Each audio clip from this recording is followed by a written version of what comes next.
Matt Hancock discusses possibility of vaccine passports in UK. Sign up for now and never miss the top politics stories again. Subscribe. When you subscribe, we will use the information you provide to send you these. Sometimes they'll include recommendations for other related newsletters or services. Our privacy notice explains more about how we use your data and your rights. You can unsubscribe at any. Tel Aviv is the best performer so far on vaccine rollout per head of population, followed by the United Arab Emirates, the United Kingdom, the United States, and more than 40% of people in Israel have now had COVID jab.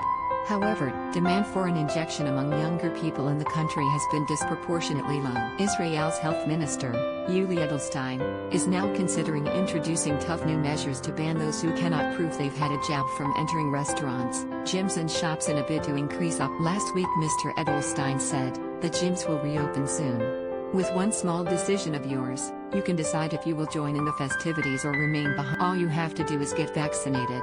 One small step for you, one big step for the. One Israeli doctor told Sky, it is always a challenge to convince a young person who knows that the risk of severe disease is very low to get vaccinated. He added, when people don't feel the stress or the need, they hesitate.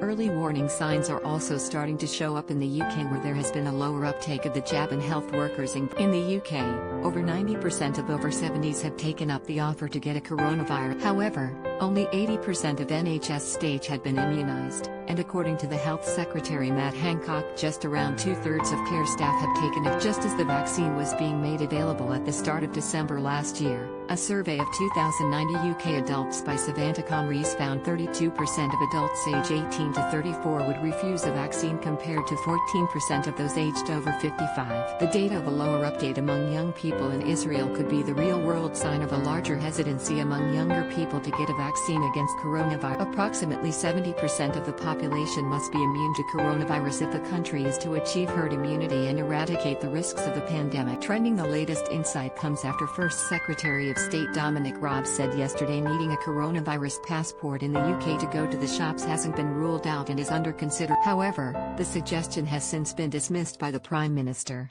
Speaking this morning, Boris Johnson said there were currently no plans to introduce a COVID passport system domestically. He said, I think inevitably there will be great interest in ideas like, can you show that you had a vaccination against COVID in the way that you sometimes have to show you have had a vaccination against yellow fever or other diseases in order to travel somewhere. I think that is going to be very much in the mix down the road. I think that is going to. What I don't think we will have in this country is, as it were, vaccination passports to allow you to go to, say, the pub or something like that.